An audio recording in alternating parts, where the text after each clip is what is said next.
안녕하세요, 문혁입니다. 네, 반갑습니다. 오랜만인데요. 네, 우리가 이번에 소소 클럽으로 같이 책을 계속해서 읽는 것을 꾸준히 이어가야겠다는 생각이 들어서 오늘부터 짧은 영상을 최대한 노력을 해서 모든 사람을 위한 성경 묵상법 이 책을 이번에 좀 읽어보려고 합니다. 한 주에 2과씩 지금 읽고 있는데요. 네, 한번 모든 사람을 위한 성경 묵상법 이 책을 통해서 여러분들이 성경 묵상하는 것, 그리고 큐티를 잘 하고 싶어 하시잖아요. 그래서 묵상을 어떻게 하면 더 좋을까 고민이 되게 많으신데, 시중에 있는 여러 가지 묵상과 관련된, 큐티와 관련된 이야기들을 많이 들으셨겠지만, 저는 김기현 목사님이 얼마 전에 쓰신 모든 사람을 위한 성경 묵상법이라는 이 책이 제일 그래도 좀 가이드가 되는 것 같다라는 생각이 좀 들어서 이 책을 가지고 우리 함께 좀 나눔을 좀 하도록 하겠습니다. 네, 오늘은 바로 시작을 할게요. 네, 모든 사람을 위한 성경 묵상법이고요. 네, 저자는 김기현 목사님이십니다. 네, 우리가 성경을 읽으시면서 뭐가 제일 어려우세요? 네, 성경을 읽으면서 고민되는 게 되게 많죠. 성경을 읽고 느낀 점이 막 떠오르면 좋은데 막 떠오르지 않는 거죠. 그리고 성경을 읽으면서 무언가 막 깨닫는 게 있으면 좋은데 깨닫는 것도 또 쉬운 일이 아니죠. 우리가 막 매번 깨달아지면 얼마나 좋겠어요. 그리고 성경을 또 하나는 자주 읽는 거, 그게 쉽지 않은 거죠. 규칙적으로, 매일 규칙적으로 읽는 게 쉽지 않은 거죠. 이러한 부분의 어려움들을 어떻게 하면 해결할 수 있을까? 이 책을 통해서 조금 해결점을 좀 보시면 좋을 것 같아요. 저도 묵상을 하고 큐티를 하고 뭐 이렇게 하면서 제일 어려운 점이 뭐냐면 매일 깨달음이 오지 않는다는 거. 성령님께서 우리들을 깨닫게 하신다고 하시는데 왜 그게 매일이 아닐까? 그리고 성경을 펼 때마다 깨닫게 해주시면 좋은데 그러면 무조건 펴겠죠? 근데 성경을 펴서 깨달음을 얻는 어떤 하나님께서 주시는 메시지를 받는 그 시간들까지의 어떤 인고의 시간이 좀 필요한 거죠. 그리고 또 어떤 때는 아무것도 건져내지 못하고 성경을 덮어야 될 때도 있는데 그거에 대한 실망감이나 혹은 좌절감 혹은 포기하고 싶은 마음 혹은 상실감에 대한 부분을 이 책에서는 괜찮다라고 위로를 해주고 있습니다. 우리가 한번 책을 통해서 한번 이야기를 같이 나누어 보면 될 것 같습니다. 자, 오늘부터 1과인데요. 1장부터 12장까지인데 보실 수 있는 만큼 좀 보도록 하겠고요. 오늘은 바로 1장, 1부의 1장에 있는 나는 왜 묵상하는가, 이 부분을 보도록 하겠습니다. 13페이지고요. 네. 자, 여러분들에게 묵상은 기쁨입니까? 즐거움입니까? 네. 제가 신학교에 들어갔을 시절에 되게 어려웠던 게 뭐냐면 성경을 공부하는 신학교잖아요. 근데 제가 해야 되는 큐티나 기도나 뭐 이런 것들이 좀 시간이 좀 필요했어요. 한 2시간 정도. 근데 학교 공부가 또 성경과 관련된 거잖아요. 그러니까 성경을 또 준비를 읽어야 되고 또 뭐 헬라어 히브리어다 뭐 이런 거면 또 성경을 또 원어로 쓰는데 무슨 말인지 모르면서 막 베껴 쓰고 또 영어로 또 성경 읽는 수업 같은 경우에는 또 영어를 막 달달달달 또 해보고 잘 안 되지만 그리고 또 관련된 신학 서적들 있잖아요. 무슨 누구의 신학, 뭐 어거스틴의, 뭐 바울의 신학, 뭐 아니면 뭐 신학 개론, 뭐 구약 개론, 뭐 이런 것들을 막 책임감이 막 이제 해야 할 일들이 과업들이 막 쌓이는데 이게 해결이 안 되는 거죠. 이걸 해결이 안 되면서 어떻게 했을까요? 큐티를 하지 말아야겠다는 생각을 초반에는 해서 많이 덮고 학교 공부에 집중을 하다가 큐티를 안 하니까 내가 신자인지 아닌지 이게 막 흐트러지기 시작하더라고요. 또 다시 이거를 또 집중을 하니까 학교 공부가 안 되더라고요. 결국에는 어떻게 되냐면 이게 너무 많아져서 이제 폭발할 지경, 아무것도 못하는 지경에 이르렀습니다. 그래서 묵상이 매일 아침마다 묵상을 해야 되는 그런 어떤 또 매일 아침마다 리셋되는 기도의 시간들, 기도를 1시간 했다면 오늘 1시간 했으면 내일은 1시간 쉬는 게 아니라 그냥 오늘 1시간 했으면 내일 또 1시간 해야 되고 그 다음날 또 1시간 하고 자고 일어나면 자꾸 리셋이 된다는 거. 큐티도 오늘 했는데 내일 쉬면 좋은데 오늘 했는데 자고 일어나면 새로운 큐티가 또 오고 또 자고 일어나면 또 새로운 왜 이렇게 힘든가? 이렇게 힘든가? 그래서 이 묵상이라는 게 되게 부담감으로 되게 많이 다가왔었어요. 네, 여러분들은 어떠신지? 예, 저는 그런 부담감들이 있었는데요. 예, 이 부담감을 내려놓으셔야 된다는 거예요. 예, 이게 부담감으로 다가오시기 시작하시면 그렇다고 이제 아무것도 안 해도 된다. 뭐 이런 얘기는 아니에요. 우선은 어떻게 하면 부담스럽지 않게 우리가 말씀을 계속 즐겁게 행복하게 보실 수 있겠는가. 예. 자, 그 부분은 우리가 좀 해야 되겠습니다. 보아야 되겠습니다. 자, 오늘 14페이지, 15페이지에서는 이런 얘기해요. 김기현 목사님은 묵상이 저를 살렸습니다. 예, 말씀 묵상은 사람을 살린다는 얘기를 합니다. 개인을 살린다. 그리고 17페이지 보시면 17페이지 다섯 번째 줄 보시면 말씀은 영혼을 살립니다. 그리고 묵상은 나를 살리고 또 다른 나들을 살립니다. 그러니까 말씀 묵상은 사람을 살린다는 이야기를 사람 개개인들을 살린다는 얘기를 해주고 있으시고요. 그리고 또 17페이지 중간에 큰 제목으로는요. 묵상이 교회를 살렸습니다. 그래서 종교개혁 이야기들을 하고 있고 또 그렇게 하면서 많은 사람들이 성경으로 다시 돌아올 수 있었다라는 이야기를 하고 있습니다. 18페이지 보시면요. 예, 종교개혁 이야기를 하는데 중간쯤 보시면 당시 교회는 무식한 평신도가 성경을 잘못 읽으면 안 된다는 이유를 내세우면서 성경을 못 읽겠다는 거죠. 직접 읽지 못하겠다는 거죠. 이걸 뭐라고 부르냐면 사제주의입니다. 네. 목사만 성경을 해석해야 하고 신학자만 성경을 읽어야 되고 이런 부분들이 사제주의인 것입니다. 네. 여러분들이 큐티하면서 제일 두려워하거나 고민스러워하시는 게 뭐세요? 그렇죠. 예. 잘못 해석하면 어떡할까? 예. 혹시 내가 이렇게 해석했다가 이단에 빠지는 거 아닌가? 예. 그래서 여러분들은 큐티를 계속합니까? 아니면 그래서 멈추셨습니까? 옛날에 어떤 집사님이 저한테 그러시더라고요. 목사님, 큐티를 하면 자의적인 해석이, 그러니까 옛날 분이니까 인본주의적인 해석이 많아져서 인본주의적인 해석을 하는 것들이 오히려 성경 말씀을 방해하는 것 아닙니까? 예. 그러니까 성경 큐티는 좀 위험성이 있지 않습니까? 라고 이야기를 하시더라고요. 어디서 들으신 걸까요? 예. 여러분들도 이런 이야기 들어보신 적 있으시죠? 잘못 해석하면 어떡해요? 성경을 내가 읽었는데 성경을 잘못 해석하면 어떡하죠? 그것 때문에 두려워서 성경 읽기를 멈추거나 묵상을 멈추셨다면 여러분들은 사제주의에 당하신 겁니다. 네. 뭐냐면 목사님만 해석을 잘 할 수 있다? 예. 목사님을 그렇게 믿어주시는 건 감사하죠. 예. 근데 문제는 뭐냐면요. 이 이야기 때문에 성도님들이 말씀 묵상을 줄여둔다면 그거는 범죄입니다. 네. 반대로요.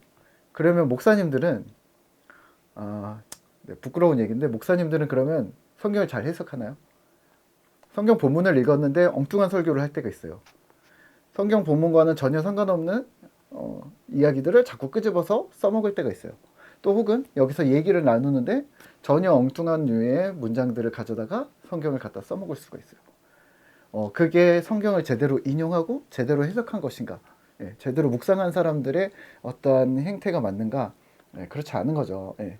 우리 집사님들, 우리 성도님들이 이걸 고민하셔야 합니다. 예. 하나님께서는 우리가 계속 곁길로 나가도록 우리를 그냥 내버려 두시지 않는다는 거. 예. 그렇다면 말씀을 잘못 묵상할 것을 두려워할 게 아니라 말씀을 안 읽는 것을 두려워하셔야 합니다. 내가 분주해서, 내가 바빠서, 혹은 내가 성경 말씀이 믿어지지가 않아서, 혹은 내가 성경 말씀이 싫어서 읽지 않는 것을 두려워하셔야지. 성경 말씀을 내가 잘못 해석할 것 때문에 성경을 읽지 않는다? 그건 조금 여기 김기현 목사님도 그 얘기하죠? 목욕물 버리면서 아이까지 버리는 거 아니냐? 네, 아닙니다. 네. 성경은 모두가 읽으셔야 합니다. 모두가 읽으셔야 되고 모두가 묵상하셔야 하는 부분입니다. 그런 이야기를 하면서 루터는 교황조차도 성경을 잘못 해석할 수 있다. 그리고 성경을 누구나 모두가 배워야 된다라고 이야기합니다. 여러분들이 혹시 성경 묵상하는 게 혹시 두려우세요? 그러면 성경을 배우세요. 성경 공부 시간으로 나오시고 혹은 뭐 유튜브나 영상들을 통해서 성경 말씀을 배우세요. 배우고 묵상하면 훨씬 더 묵상이 깊어집니다. 네. 그런 이야기들을 여기서 하고 있습니다. 그래서 우리 한국은 그리고 또 이 시대에 성경을 어떻게 잘 묵상했냐면 19페이지 보시면 성경을 읽었기 때문입니다. 두 번째 줄이고요. 그리고 성경을 읽고 또 읽고 손으로 베껴 쓰고 입으로 낭독하고 달달 외울 정도로 반복해서 읽었습니다. 여러분들 그렇게 하셨습니까? 그게 묵상입니다. 무언가 내가 새로운 걸 깨달았어. 뭐 예를 들면 이번 주에 제가 하나님 나라의 비밀이라는 설교를 했는데 하나님 나라의 비밀은 자 이거야 그러면서 딱 어떤 아무도 모르는 걸 딱 내놨다 그런 건 없습니다. 네. 여러분들은 뭘 하셔야 되냐면 하나님 나라의 비밀이 무엇일까 계속 고민하면서 성경을 많이 읽는 게 바로 묵상인 겁니다. 네. 우리가 무언가 깨달음이 왔어? 아, 깨달음이 왔다고 얘기하시는 분들은 조금 두려우거나 조금 위험함이 좀 있습니다. 예, 깨달음이 중심이 아니라 묵상이 중심입니다. 자꾸 생각하고 읽고 익숙해지는 게 묵상인데요. 바로 그거를 오늘 종교개혁 시대에는 그렇게 하고 있었다라고 이야기를 하고 있습니다. 그리고 이러한 성경과 성경 읽기가 교회를 살렸다라고 이야기를 합니다. 자, 그리고 한국교회 이야기를 하는데요. 20페이지부터는요. 한국교회 이야기를 합니다. 한국교회에 좋은 전통들이 있다는 거예요. 좋은 전통. 뭐냐면 성경을 아예 외워버리는 겁니다. 우리 한국 유교 문화가 이런 게 있었죠. 예, 공부를 하는 사람들이 책을 완전히 다 외워버리는 거죠. 뭐 사서삼경, 천자문, 뭐 맹자, 공자, 뭐 이런 것, 물론 서적들을 옛날에 뭐 과거 시험 보려면 다 외웠다고 그러잖아요. 천재들이죠. 네, 네. 그러한 전통을 따라서, 그러한 경전을 외우는 전통을 따라서 우리 성경이 들어왔을 때 성경을 똑같이 성경을 아예 외워버렸다. 21페이지 보시면 21페이지 세 번째 줄에 성경을 아예 외워버리고 또 경전을 암송하는 아름다운 전통이 우리 한국에 있었다. 이게 되게 중요한 거거든요. 그래서 이런 문화 덕분에 이런 문화였던 거죠. 이런 문화 덕분에 신앙의 선배들은 성경을 줄줄 외웠습니다. 그리고 선교사들의 증언에 의하면 한국의 그리스도인들은 성경을 암송할 뿐만 아니라 그것을 그대로 실천했습니다. 네. 여러분들은 어떻게 하고 계시나요? 아, 나는 늙었으니 암송은 안 돼. 난 머리가 이제 굳어서 외워지지 않아요. 괜찮을까요? 네. 그러면은 읽으셔야죠. 네, 읽으셔야죠. 성경을 읽는 것, 암송하는 것, 그리고 쓰는 것, 그리고 듣는 것, 예, 이 모두가 계속해서 묵상이 되어지는데요. 예, 성경을 암송하면서 되게 중요했던 건 뭐냐면 우리 믿음의 선배들은, 예, 우리 한국교회 믿음의 선배들은 암송을 한 말씀을 실천했다는 거예요. 예, 암송과 실천이 하나였다. 그리고 실제 삶 가운데서 실천해 보니 더 잘 외워졌다. 예, 그래서 집안의 노예를 해방시켜주고 빈문서를 불사르고 세상의 빛과 소금이 되었다. 여러분들은 어떻게 하고 계십니까? 네. 그냥 아예 시작하지 않고 있습니까? 아니면 어떤 좋은 방법이 있을 거라고 생각합니까? 큐티 세미나 같은 데 많이 가보셨겠죠? 많이 공부하셨죠? 그럼 어떻게 해요? 하나님은 어떤 분이십니까? 아무 본문이나 놓고, 그리고 아무 본문이나 놓고 이거는 하나님입니다. 화살표 위로. 이거는 우리에게 주시는 말씀입니다. 화살표 밑으로. 뭐 동그라미, 세모, 다이아몬드. 네, 뭐 바울 서신이나 뭐 그런 것 류의 조금 난해한 문구들을 해석할 때는 그런 부분이 도움이 될 수 있어요. 왜냐하면 주어와 동사를 찾는 작업이 저는 그거라고 생각하거든요. 근데 그거 외의 것들은 그냥 읽으면 아는 건데 왜 네. 결국에 이해해야 되는 건 뭐냐면 그 안에 스토리, 그 안에 있는 분위기, 그 안에서 우리에게 주시려는 어떤 의도성 이것들을 찾아내야 되는 건데 이 문장은 왜 이렇게 얘기했을까? 나는 네가 좋아. 왜 좋아라 좋다를 왜 좋습니다라고 하지 않고 이런 식으로 따지는 건 의미가 없다는 거죠. 왜냐하면 번역상에서 조금 그런 부분들은 조금 약간의 미스가 있을 수 있거든요. 예. 그렇다면 분명하게 그 말씀의 의도를 찾아내는 것, 하나님의 마음은 어떤 마음이셨는가, 그것들을 묵상해내는 작업들이 필요한데 그러려면 뭘 해야 되냐면 많이 읽어야 됩니다. 반복해서 많이 읽어야 됩니다. 이사야서 6장에 이런 이야기가 있거든요. 하나님께서 나는 그들이 싫어. 난 그들이 깨닫지 못하게 할 거야. 그들이 보아도 보지 못하게 할 거고 그들이 들어도 깨닫지 못하게 할 거야. 근데 6장을 잘 읽어보시면 하나님이 내가 누구를 보내며 누가 우리를 위하여 갈고 그랬더니 이사야가 제가 가겠습니다. 이런 분위기였거든요. 근데 나 걔네들 싫어. 이 이야기는 뭐냐면 아닌 척하는 거죠.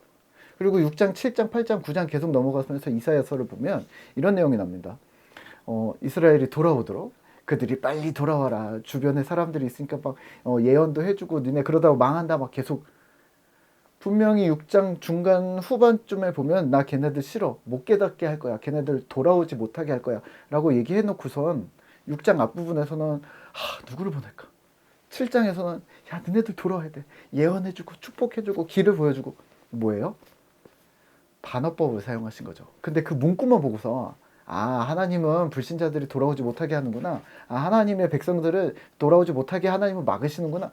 이렇게 생각하신다면 오산입니다. 네, 오산입니다. 네, 왜냐하면 쭉 다 안 읽으셔서 그런 거죠. 네, 그런 부분이에요. 결국에는 말씀을 계속 자꾸 보고, 자꾸 읽고, 그리고 분위기들을 파악해내는 작업이 다독을 통해서 가능한 한 거죠. 네, 자, 뒤에 넘기시면요. 네, 23페이지, 22페이지에서는 묵상이 사회를 살린다. 라고 이야기를 합니다. 그래서 뭐 효율성과 조급함 이걸로 우리가 성경 읽는데 되게 어려움을 겪고 있지 않는가. 예. 성경을 읽을 때 효율성을 따지시면 안 됩니다. 오늘 무엇을 깨달았는가? 어떤 것을 메시지를 만들까? 어떤 것들을 깨달아서 누구한테 알려줄까? 제가 고등학교 때부터 큐티를 했는데요. 고등학교 때 큐티할 때의 단점이 바로 이거였습니다. 뭐냐면 오늘 큐티를 하고 야 오늘 내가 무슨 큐티 했는지 아냐? 야 이런 내용이 있었어. 야 멋지지 않냐? 그 다음 날 또 되면 야 나 오늘 또 큐티 했는데 이런 말씀이 하나님 주셨어. 이게 뭐냐면 자랑하려고 그런 거죠. 예. 이 어린 마음에 하나님 주시는 어떤 메시지가 너무 고마웠긴 했는데 그 메시지를 가지고서 근데 그러면 큐티를 할 때 조급함이 생기는 거예요. 아 빨리 깨달아야 뭔가를 이제 또 한마디 하는데 혹시 여러분들의 친구나 동료들에게 그런 마음을 혹시 가지고 계시나요? 아니면 혹시 부모님이라면 자녀들에게 그런 마음을 가지고 계시나요? 혹은 목사님이시라면 우리 성도들에게 나 오늘 못 깨달았다고 성도한테 얘기해야지. 이런 뭔가 좀 있어 보이고 싶으신 건가요? 아닙니다. 묵상은 하나님과 가까워지는 겁니다. 네. 효율성, 어떤 것을 얻어냈는가, 몇 개를 얻어냈는가, 몇 개를 깨달았는가, 뭐 이런 거 안 드시고요. 조급함. 결국엔 그게 조급함으로 귀결되거든요. 30분 안에 큐티 끝내야 돼. 이러면 조금 힘들 수 있습니다. 왜냐면 그러면 점점 복잡해지기 시작합니다.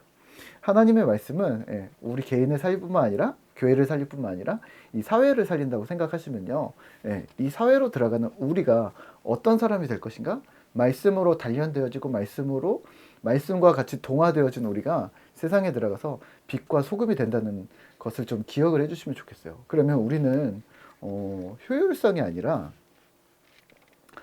신실함, 사랑함으로 들어가야 되는 거고요.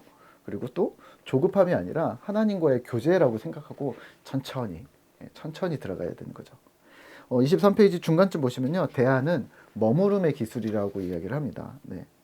현대인들은 목표를 향해 무한질주하고 머무름을 따분하게 여깁니다. 하지만 그렇게 달리는 것이 의미가 있겠냐는 거죠.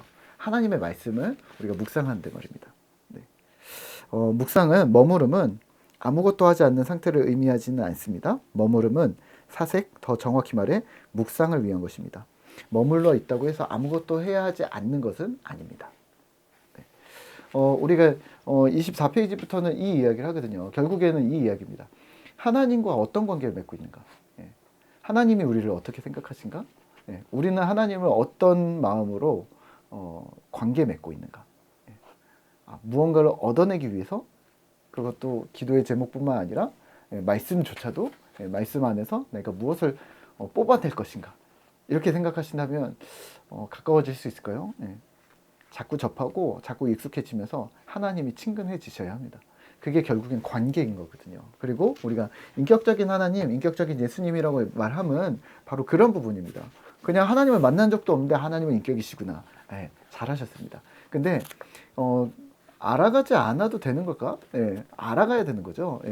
그렇게 처음에 시작했다면 그 다음부터는 존중하고 사랑하고 알아가는 작업들을 시작하셔야 되는 거죠. 네. 자, 왜 그러면 여러분들에게 여쭐게요. 여러분들은 묵상을 하고 계십니까? 왜 하지 않고 계십니까? 혹은 왜 열심히 하고 계십니까? 왜 해야 한다는 그런 질문에 이렇게 이야기를 합니다. 네, 27페이지 보시면 밑에서 세 번째 줄에 당신은 누군가에게 묵상의 이유가 되고 있습니까? 우선 첫 번째는 여러분들이 묵상을 하고 있느냐, 첫 번째는. 두 번째는 여러분들의 묵상을 통해 다른 사람들이 여러분 때문에 묵상을 시작하게 되었느냐. 김기현 목사님은 그 이야기를 하고 있어요. 네. 다른 사람이 묵상하게 만드는 당신은 묵상이냐.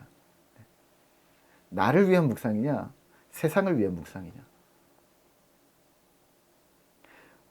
나를 보면서 다른 사람이 나도 묵상해야지 라는 생각이 든다면 잘하고 계신 겁니다. 나를 보면서 묵상은 묵상은 나도 안 되겠다. 제가 안 되는 걸 보니까 나도 안 되겠다. 이렇게 생각하게 만든다면 실패하신 묵상입니다. 네. 힘을 내셔야 합니다. 네. 우리가 기쁘게 즐겁게 주님과 함께 교제한다라고 생각하셔야지 묵상을 어떤 과업으로 생각하시거나 제가 신학교 시절에 마음이 어려웠던 그러한 상태처럼 어떤 태스크, 업무로 주어진다면 묵상은 깊어지지 않을 것입니다. 또 더불어 하나님과의 관계도 깊어지지 않을 것입니다. 힘을 내시고요. 네. 하나님과의 묵상을 통해서 하나님과의 관계가 더 깊어지는 우리 성도님들 되시기를 소망합니다. 오늘 이렇게 일과를 마무리하도록 하겠습니다. 수고하셨습니다.